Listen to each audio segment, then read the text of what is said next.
શું તમને ખબર છે બ્લુપ્રિન્ટ શું કામ આવે છે ને અમે શું કામ બ્લુપ્રિન્ટ મૂકીએ છીએ? તો આજે તમને એ બધા સવાલનો જવાબ મળી જવાનો છે, બરાબર? તો એ પહેલા ચેનલને સબસ્ક્રાઇબ કરી દેજો અને વિડીયોને લાઈક કરી દેજો અને વિડીયોને એન્ડ સુધી જોજો, તો જ સમજાશે કે બ્લુપ્રિન્ટનો મતલબ શું ઉપયોગમાં આવે અને કઈ રીતે આને સમજી શકાય અને એ મુજબ તૈયારી કરી શકાય, બરાબર? તો વિડીયોને આપણે શરૂ કરીએ.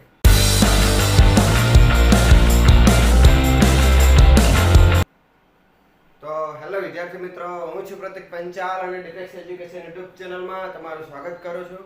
આજે આપણે ધોરણ 12 કોમર્સની આંકડાશાસ્ત્ર એટલે કે સ્ટેટિસ્ટિક્સની બ્લુપ્રિન્ટ જોવાના છીએ.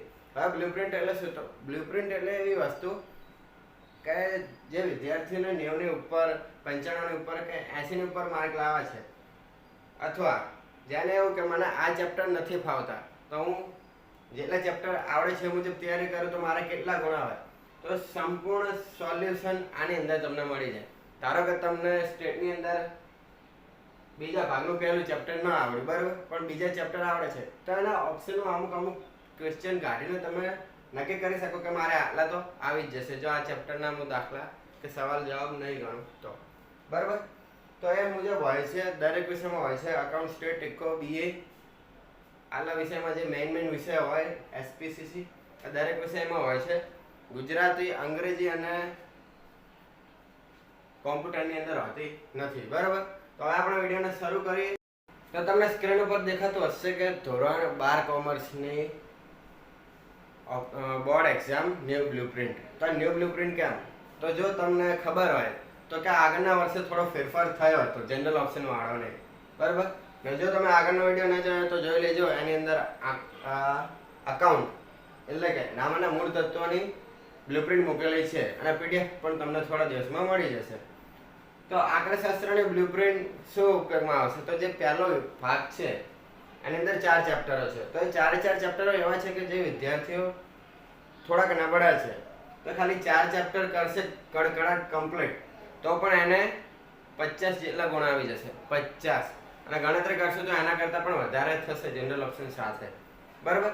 તો સૌ પ્રથમ જોઈએ તો કે A, B, C, D, E અને F એવી રીતે 6 વિભાગમાં પેપર હોય છે, એટલે ટોટલ 100 ગુણનું પેપર તમારે થશે.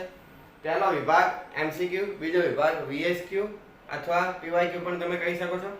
પછી સેક્શન C, તો એની અંદર થિયરી પણ હોય ને દાખલા પણ હોય. ત્યારબાદ સેક્શન D, એ પણ એના જેવો પણ ભાગ્યે જ એની અંદર થિયરી હોય છે. ત્યારબાદ સેક્શન E, તો એ પણ સંપૂર્ણ દાખલાનો. અને ત્યારબાદ સેક્શન F, એ પ્રોપર દાખલાનો હશે, બરાબર? તો પહેલું ચેપ્ટર છે તો એની અંદર હશે 2 MCQ. ત્યારબાદ વિભાગ B, તો એ પણ એક જ ગુણનો છે અને એક જ પ્રશ્ન આવશે. ત્યારબાદ સેક્શન C, તો સેક્શન C માં પણ એક પ્રશ્ન, સેક્શન D માં 2 પ્રશ્ન અને સેક્શન E માં નહીં હોય અને સેક્શન F માં હશે. તો જે 4 ચેપ્ટર છે તો એની અંદર E માં કેમ નથી?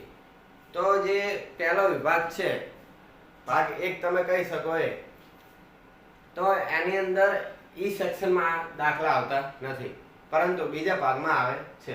પણ આની અંદર એવું છે કે સેક્શન E એ પહેલા ભાગ માટે નથી અને સેક્શન F એ બીજા ભાગ માટે નથી. એટલે તમે બ્લુપ્રિન્ટમાં જોશો તો તમને થોડું ઘણું તો સમજી જ જશે. એટલે ટોટલ આ ચેપ્ટર તમારા જનરલ ઓપ્શન સાથે 16 ગુણનું અને જનરલ ઓપ્શન વગર 12 ગુણનું થાય. એટલે કે તમારા 16 માંથી 12 ગુણ તો ઓછામાં ઓછા લાવવા પડશે જ. ને બીજા 4 માર્ક તમને ક્યાંય આડું અવળું આ ચેપ્ટર ના આવડે તો આની અંદરથી તમે લઈ શકો, એટલે 4 ગુણ તો મળી જાય એ રીતે. ત્યારબાદ છે કે ચેપ્ટર નંબર 2, તો સંપૂર્ણ આની જેમ જ પણ સેક્શન D છે એની અંદર એક જ પ્રશ્ન હશે, બરાબર? અને સેક્શન F ની અંદર 2 પ્રશ્ન હશે. એટલે આ ચેપ્ટર તમારા 18 ગુણનું થશે અને જનરલ ઓપ્શન વગર તો 12 જ ગુણનું. એટલે જે પહેલા બ્લુપ્રિન્ટ હતી એની અંદર દરેક ચેપ્ટરનું ગુણભાર સરખું હતું, 12 એટલે 48 ગુણ થતા હતા. પણ હવે થોડો ફેરફાર કર્યો એટલે 50-60 ની આસપાસ પહોંચી હશે. ત્યારબાદ છે કે ચેપ્ટર નંબર 3, તો આની અંદર પણ પહેલા ચેપ્ટરની જેમ જ કમ્પ્લીટ છે. 2 MCQ, એક PYQ, સેક્શન C માં 1, સેક્શન D માં 1 અને સેક્શન F ની અંદર 1, એટલે 16 ગુણનું ચેપ્ટર થયું. ત્યારબાદ ચેપ્ટર નંબર 4, તો આ ચેપ્ટરની અંદર મેં ભૂલ કરી, ચેપ્ટર નંબર 3 માં સેક્શન D માં 2 પ્રશ્નો હશે, બરાબર? અને ચોથા ચેપ્ટરની અંદર જોઈએ તો 2 MCQ, એક PYQ. ત્યારબાદ સેક્શન સી માં એક, સેક્શન ડી માં એક અને સેક્શન એફ માં. એટલે આ ચેપ્ટર 18 ગુણનું થયું. એટલે આમ તમે જોઈએ ને તો આ પહેલો ભાગ સિમ્પલ સાવ અને સાવ સહેલો છે. ખાલી એની અંદર ધ્યાન રાખવાનું એટલે તમારે 25 ગુણ તો આરામથી આવી જાય. બાકી જે ગુણ લાવવાના છે તમારે બીજા વિભાગમાંથી લાવવાના રહેશે. બરાબર. નબળા વિદ્યાર્થીઓ માટે આ વરદાનરૂપ વિભાગ છે. ત્યારબાદ છે કે ભાગ 2. ભાગ 2 ની અંદર પહેલું ચેપ્ટર છે સંભાવના, મોસ્ટ આઈએમપી. અને અત્યાર સુધી પણ તમે ઘણું એવું ભણ્યા હશો સંભાવના, ધોરણ 9 ની અંદર, 10 ની અંદર, પણ હવે તમે ધોરણ 11 માં પણ ભણ્યા હશો, પણ હવે પ્રોપર ભણવાનું આવશે. બરાબર. તો એની અંદર ચેપ્ટર નંબર 1, એની અંદર 2 MCQ, એક PYQ, સેક્શન સી માં એક, સેક્શન ડી આની અંદર 3 દાખલા હશે. સેક્શન ઈ ની અંદર નહીં હોય અને એફ ની અંદર નહીં હોય. કદાચ તમારા નસીબ ને સેક્શન એ ની અંદર પૂછાઈ જાય તો બહુ ટેન્શન નહીં લેવાનું, પણ પૂછાતો નથી. એટલે ચેપ્ટર તમારે 14 ગુણનું થાય અને જનરલ ઓપ્શન વગર 12 ગુણનું થાય. ત્યારબાદ છે ચેપ્ટર નંબર 2. તો ચેપ્ટર નંબર 2 છે એને લગતું જ છે, પણ થોડું એવું ઓકવર્ડ છે કે અમુક વિદ્યાર્થીઓને નથી સમજાતું. ત્યારે હું ભણતો ત્યારે મને પણ અમુક વાર નહોતું સમજાતું, પણ મેં પ્રેક્ટિસ કરી એટલે મને પણ આવડી જતું હતું. એ વખતે અમારે થોડા ફેરફાર વાળું હતું, આવું નહોતું. એની અંદર થોડું વધારે ઘટાડે હતું. તો જોઈએ ચેપ્ટર નંબર 2. તો એની અંદર 3 MCQ, એક PYQ, સેક્શન સી માં એક, સેક્શન ડી માં 2. બરાબર. અને સેક્શન ઈ એફ ની અંદર હશે નહીં. એટલે ટોટલ ચેપ્ટર તમે ગણતરી કરશો તો 12 ગુણનું થાય અને જનરલ ઓપ્શન વગર 10 ગુણનું. એટલે ઓછામાં ઓછા તમારે 10 તો આની અંદર લાવવા જ પડશે. ત્યારબાદ ચેપ્ટર નંબર 3. ચેપ્ટર નંબર 3 પ્રમાણે વિતરણ છે. હવે આની અંદર કેવું કે આકૃતિને આધારે તમારે દાખલા ગણવાના. અને એ માટે તમારે પહેલા તો રકમ સમજવાની. રકમ સમજો પછી એને ધ્યાનમાં લઈને આકૃતિ દોરવાની, અને આકૃતિ દોરો પછી તમને થોડું ઘણું સમજમાં આવે કે આ રીતે દાખલો ગણવાનો છે. અને આના દાખલા સેક્શન ની અંદર પૂછાય છે. 2 દાખલા પૂછાય છે. બરોબર. એટલે તમારે રોકડા 8 માર્ક આવે એવું ચેપ્ટર છે. ખાલી તમારે આ જે સ્ટેટ વિષય છે આની અંદર ધ્યાન આપવાનું છે. બહુ મજાનો વિષય છે અને જે વિદ્યાર્થીઓને રસ હોય તો ખાસ આની અંદર તો મહેનત કરે. બરાબર. તો હવે જોઈ લઈએ 3 MCQ, 2 PYQs અને ડાયરેક્ટ સેક્શન ઈ ની અંદર 2 પ્રશ્નો. સેક્શન એફ માં તો પહેલા કીધું તું ન જ હોય. એટલે આ ચેપ્ટર તમારે 13 ગુણનું થાય, જનરલ ઓપ્શન વગર 10 ગુણનું. ત્યારબાદ છે ચેપ્ટર નંબર 4. ચેપ્ટર નંબર 4 એટલે લક્ષ. આ લક્ષ ચેપ્ટર પણ આવડેવું જ છે, જે તમે પહેલા પણ ભણ્યા હતા. અવયવીકરણ વાળું ને એવું બધું આની અંદર આવે છે. એટલે આ ચેપ્ટર ની અંદર 2 MCQ, એક PYQ, સેક્શન સી ની અંદર એક નહીં પણ 2 હશે. સેક્શન સી ની અંદર 2 હશે. ત્યારબાદ સેક્શન ડી એની અંદર એક પ્રશ્ન નહીં હોય અને સેક્શન ઈ ની અંદર એક પ્રશ્ન હશે. એટલે આ ચેપ્ટર તમારા 11 ગુણનું થાય. અને ચેપ્ટર નંબર 5. તો ચેપ્ટર નંબર 5 ની અંદર તમારે 2 MCQ, એક PYQ, સેક્શન સી માં એક, સેક્શન ડી માં એક અને સેક્શન ઈ માં એક. એટલે ટોટલ ગણતરી થાય એટલે 12 ગુણનું ચેપ્ટર થઈ જાય. એટલે હવે તમે ગણતરી કરશો તો અહીંયા જે જનરલ ઓપ્શન સાથે જોઈએ તો 130 ગુણનું પેપર છે, પણ તમારે લાવવાના કેટલા? 100. બરોબર.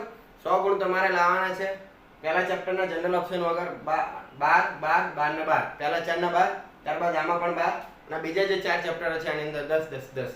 પહેલા હતી આવે બ્લુપ્રિન્ટ, પણ જ્યાં પાછળના ચેપ્ટર છે આની અંદર 10 10 એવી રીતે નહોતું, થોડો ઘણો ફેરફાર હતો.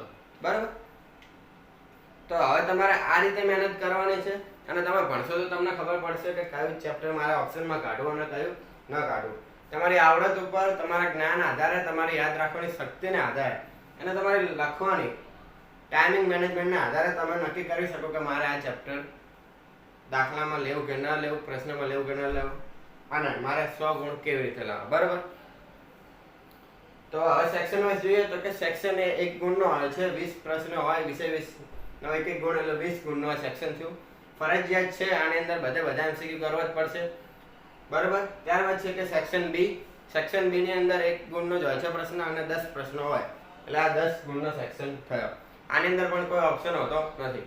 Section C. સેક્શન સી માં 2 પ્રશ્નોના 2 માર્કના પ્રશ્નો હોય છે. બરાબર.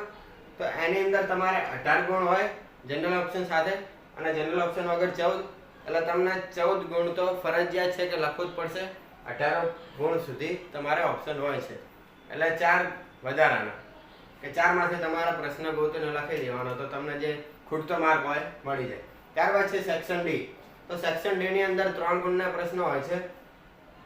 તો એવા પ્રશ્નો હશે 8, તમારે જે ફરજિયાત લખવાના છે, અને તમને ઓપ્શન આપવામાં આવશે, 12 પ્રશ્નો આપવામાં આવશે, એટલે 36 માંથી 24 લાવવાના. ત્યારબાદ છે કે સેક્શન ઈ. સેક્શન ઈ ની અંદર માત્ર 4 દાખલા હશે, 4 માંથી તમારે 3 ફરજિયાત લખવાના, એટલે 16 માંથી 12 ગુણ લાવવાના રહેશે. અને સેક્શન એફ. સેક્શન એફ ની અંદર તમારે લખવાના હશે 4 પ્રશ્નો અને તમારે ઓપ્શન આપ્યા હશે 6 પ્રશ્નોના, એટલે તમારે 30 માંથી 20 ગુણ લાવવાના. એટલે ગણતરી કરો તમે અહીંયા આ રીતે ને આ બધી ગણતરી કરો તો 130 માંથી 100 ગુણ તમારે લાવવાના. અને સહેલો જ વિષય છે, બહુ ડરવાનું નહીં.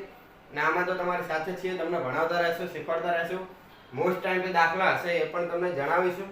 ખાલી તમારી ચેનલને સબસ્ક્રાઇબ કરવાની રહેશે, કેમ કે નવી ચેનલ છે એટલે ઘણા વિદ્યાર્થીઓ નથી સબસ્ક્રાઇબ કરતા. પણ અમારી પહેલા દ્વારકાધીશ એજ્યુકેશન ચેનલ હતી, પણ એની અંદર ખામીઓ આવી એટલે અમે નવી ચેનલ શરૂ કરી છે. એ પણ તમારા માટે બેચ શરૂ કરી હતી, પણ અમુક વિદ્યાર્થીઓ જોવે છે ને અમુક નથી જોતા. સબસ્ક્રાઇબ કરશો તો મને કાંઈ ફરક પડવાનો નથી, પણ તમે કાંઈ સબસ્ક્રાઇબ કરશો તો તમને ઘણી એવી માહિતી મળી રહેશે, અને બીજી ચેનલો આપતી હશે એના કરતાં પણ સારી એવી માહિતી પ્રોપર તમને સમજાય એવી રીતે માહિતી આપતા રહેશું. બરાબર. જો વિડીયો તમને પસંદ આવ્યો હોય તો વિડીયોને લાઇક કરો, શેર કરો અને ડિપેક્સ એજ્યુકેશન યુટ્યુબ ચેનલને સબસ્ક્રાઇબ કરો. અને ખાસ કે આ જે બ્લુપ્રિન્ટ છે દરેક વિષયની તમને મળી રહેશે.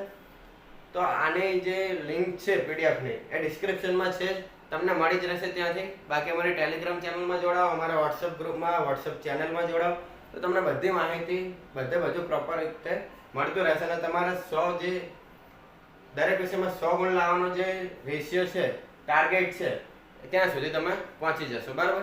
ઘણા એવા અમારા વિદ્યાર્થીઓ છે કે 98 PR લાવેલા છે, એટલે કે 90-92 ની આસપાસ ટકા છે.